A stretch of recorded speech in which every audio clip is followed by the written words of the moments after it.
దయచేసి భక్తులారా వీడియో మాత్రం ఎక్కడ షిఫ్ట్ చేయకండి. ఎందుకంటే ఇక్కడ ప్రతిరోజు అన్నదానం జరుగుతుంది. కొన్ని వేల మందికి అన్నదానం పెడతారండి. ఇది జయంతి దగ్గర కుక్కడపల్లి దగ్గర ఉంటదండి టెంపుల్లో వచ్చేసి శ్రీమన్నారాయణ మూర్తి పడుకొని దర్శనమిస్తాడు. విష్ణుమూర్తి అద్భుతమైన టెంపుల్. అక్కడ స్వయంభుగా వెలిసిన తండ్రి బండకిలా ఎలుస్తాడు. చాలా అద్భుతం. మేము కూడా అన్నదానం చేపిస్తాం అప్పుడప్పుడు. అందుకే నాకైతే చాలా సంతోషం అనిపిస్తుంది.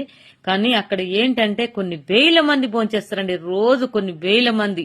ఎవరు పోయినా కాదనకుండా భోజనం అద్భుతంగా పెడతారు. భోజనాలు కూడా ఎలాంటి లోటు లేకుండా అసలు రుచికరంగా వంటలు చేపించి పెడతారండి. చాలా చాలా బాగుంటాయి. దయచేసి నేను అక్కడ నెంబర్ కూడా పెడతా. ఎవరన్నా ఇట్లా బియ్యం బస్తలు గాని ఏదన్నా కూరగాయలు గాని ఇట్లా అన్నదానానికి చేయాలనుకున్న వాళ్ళు మాత్రం ఖచ్చితంగా అన్నదానం చేయండి.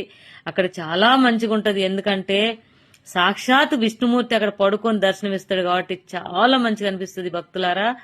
ఆయన శ్రీమన్నారాయణ విష్ణుమూర్తిని ఎన్నో రకాలుగా మనం పిలుచుకుంటాం. వెంకటేశ్వర స్వామి ఎన్నో అవతారాల మీద దర్శనమిస్తాడు. కానీ ఇంతమంది చూశారు కదా, ఈ అద్భుతాన్ని చూడడానికి కూడా కళ్ళు సరిపో. అక్కడికి వెళ్తే ఒక్కసారి మీరు వెళ్ళి చూడండి. ఎక్కడున్నా సరే నేను ఫోన్ నెంబర్ పెడతాను. ఆ ఫోన్ నెంబర్ ఫోన్ చేయండి. వాళ్ళు ఖచ్చితంగా మీకు రిప్లై ఇస్తారు. ఎక్కడున్నా చెప్తారు టెంపుల్ ఎక్కడ అన్నది. చాలా అద్భుతమైన టెంపుల్ అండి. అసలు అక్కడికి పోయి ఏదైనా మనసులో కోరుకుంటే ఖచ్చితంగా నెరవేరుతుంది. స్వయంభుగా వెలిసిన తండ్రి అసలు అట్లా రాయికి ఇలా వెలిచింటాడు. పడుకొని అద్దంలో చూడాలి. నేరుగా కనబడాడు కానీ అద్దంలో చూస్తే చాలా అద్భుతంగా దర్శనమిస్తాడు ఆ తండ్రి. చాలా చాలా అసలు ఎంతో చెప్పడానికైతే మాటలు లేవు. ఎంత మంది వచ్చినా భోజనాలు పెడతారండి. ఒక్కరికి కూడా కాదనకుండా భోజనాలు పెడతారు.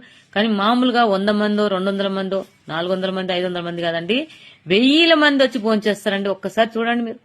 అసలు పెడితేనే ఉంటారు భోజనం. ఎవ్వరు అక్కడ లేదనకుండా భోజనం పెట్టిస్తారండి. అసలు నిజంగా అక్కడ చూడడానికైతే ఈ 2 కళ్ళు అయితే సరిపోవండి. మేమైతే అప్పుడప్పుడు మేము కూడా అన్నదానానికి అక్కడ రైస్ ఇస్తామండి. మాకు తెలుసు కాబట్టి మేము పోయాం కాబట్టి మాకు చాలా సంతోషం అనిపించింది.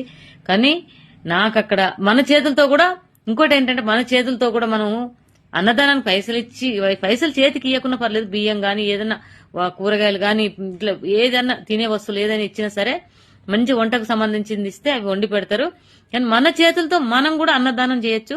మన చేతికి కూడా ఇస్తారు. చక్కగా మనం వచ్చిన వాళ్ళకి అన్నం పెట్టొచ్చు. చక్కగా ఎంత అసలు చెప్పడానికైతే అసలు ఒక సంతోషం అనిపిస్తుందండి నాకు. అక్కడ పోయినాక నాకైతే చూడడానికైతే కళ్ళు సరిపోలేదు. మాట్లాడడానికి మాట్లాడలేవు. అక్కడ చక్కగా భోజనం చేసే ముందుకు ఆ విష్ణుమూర్తి నామాలన్నీ చదువుకొని చక్కగా అందరినీ భోజనాలు చూడండి. చోటు ఉండదండి. మీరు నమ్ముతారా? అక్కడ ఇంత చోటు ఉండదు. ఎక్కడ అక్కడ కూర్చొని తింటారు. కానీ ఎవరికి ఇబ్బంది లేకుండా మంచిగా నీడ ఉంటది. మంచిగా కొంచెం కాళ్ళ నొప్పులు ఉన్న కుర్చీలు వేసి కూర్చోబెడతారు.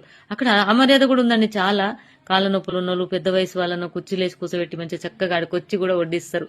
నిజంగా నేనైతే అన్నదానంలో చూశాను చాలా మందిని. కొంతమంది కూర్చోబెట్టి పెట్టరని నేను అంటలేను. కాకపోతే ఇక్కడ ఏంటంటే ప్రతి వారికి పిలిచి భోజనం పెడతారంటే అసలు సంతోషం అనిపిస్తుంది. ఇప్పుడు కొన్ని చోట్ల టోకన్ సిస్టమ్ పెడతారు. టోకన్లు అయిపోగానే వదిలేస్తారు. వెళ్ళిపోండి భోజనం లేదంటారు. ఇక చాలా ఇబ్బంది పెడతారు. అట్లా కాకుండా ఇక్కడ ఏంటంటే అసలు ఇక ఇబ్బంది అనేది లేదు. ఎంత మంది వచ్చినా చక్కగా పోయి భోజనాలు చేయొచ్చండి. అన్నదానం అండి ఇది. చాలా అద్భుతమైన టెంపుల్. మన కుక్కడపల్లి పోయినాక జయంతి దాటినాక ఉంటదండి. నేను ఫోన్ నెంబర్ పెడతాండి. నాకు కొంచెం అడ్రస్ కూడా కన్ఫ్యూజ్. ఎందుకంటే నేను ఫస్ట్ టైం పోయి మేము అన్నదానానికి ఇచ్చినప్పుడు మేము ఫస్ట్ టైం పోయి అన్నదానం చేసి వచ్చినాం. చాలా అక్కడ దేవులను దర్శనం చేసుకుని వచ్చినాం. అసలు అక్కడ టేస్ట్ అండి. ఒక్కసారి మనం భోంచేస్తే అసలు ఎక్కడ భోంచేయలేదు అన్నంత తృప్తిగా అనిపిస్తే అంత టేస్ట్ ఉంటుంది. మరి టేస్ట్ కూడా సూపర్ టేస్ట్ అండి. ఒక్క రకం కాదండి. స్వీటు 4-5 రకాల కూరలు అసలు ఈ బంతి భోజనం. అక్కడ భోజనం అసలు నోటితో తలుచుకుంటేనే అంత అద్భుతం అనిపిస్తుంది. అంత చక్కగా భోజనాలు చేసి పెడతారండి అక్కడ. చాలా అద్భుతమైంది. ఇది చూసి లైక్ చేసి షేర్ చేసి 10 మంది షేర్ చేస్తే అందరూ అన్నదానానికి సాయం చేస్తారండి. ప్లీజ్.